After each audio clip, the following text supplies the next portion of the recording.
ng sinabawang ulo ng isda. Ayan. Ang gagawin ko, iprito ko muna siya para mawala yung lansa. Yung aking mga ingredients. Mamaya sa sabaw. Lagyan ko ng malunggay, okra, kamatis, sibuyas, luya, pasili, saka talong.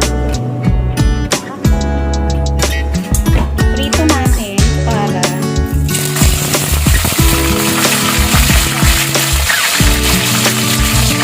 yan, iprito ko muna siya para hindi malansa. Konti lang. Half lang, half lang.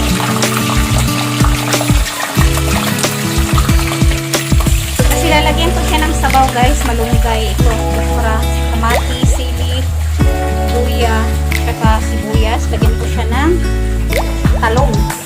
Yan. Tapos, ito siya. Ay, wala na ako. Kunting ano lang siya. Kunting prito.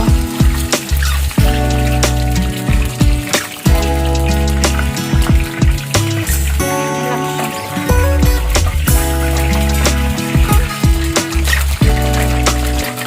Dito lang siya pagka-prito. Kasi lalagyan natin ng sabaw.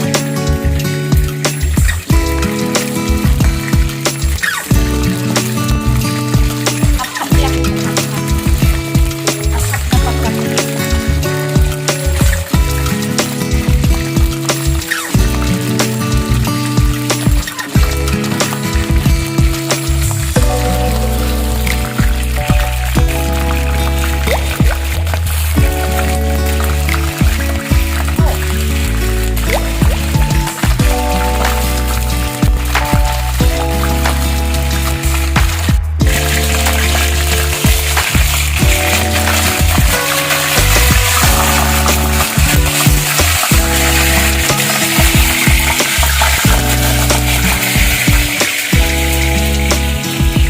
Yan siya.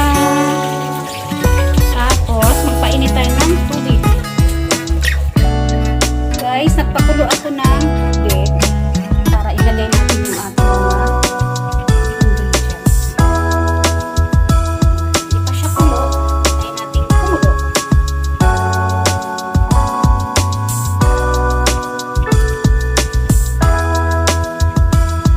Healthy. Healthy muna tayo ngayon. Yung ating isda. Nilagay ko muna dito kasi para hindi langaw. No.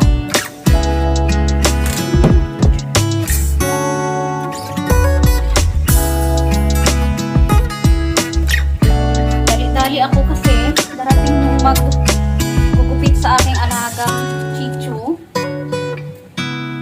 Kaliguan, gupitan siya, kalbukin. Yan. Kaya magluto muna ako para pagkatapos kakain na lang. Kasi mahigit 1 oras din yun. Ayan na, malapit na siyang pumulo. Sana hindi pa dumating.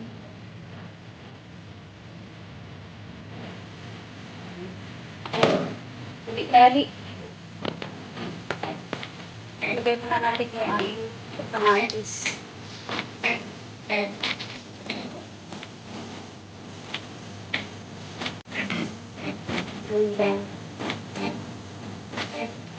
Oh yes. Lagyan na natin yung ating sige. Yan, labuyo. At saka ito.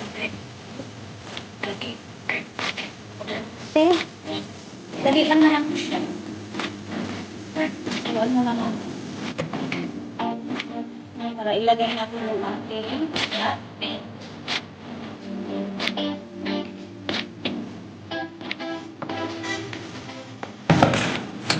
Yung ating mga sabong. Ilagay na natin yung ating pinirita ng isda. Ito din siya. Kaya tagal yung lansa.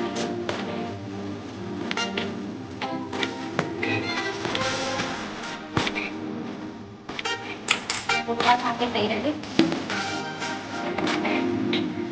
tayo ng mamalayin ang lunggay.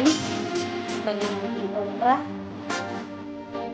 Saka yung aking tayo. May tanong sa tayo.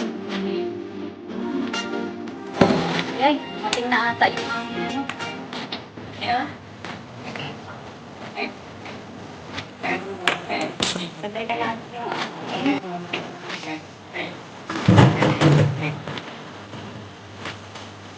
ating.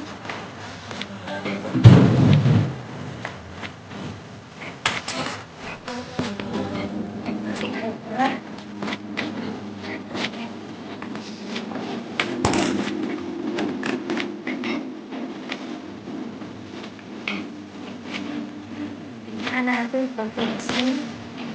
Lagyan natin ng pag-mix mamaya para masarap. Hindi ako nalagyan yung hindi ako nailagay yung aking pag-ugay. Panta mo na guys.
Guys, ang bawang isda. Yan, baklang isda.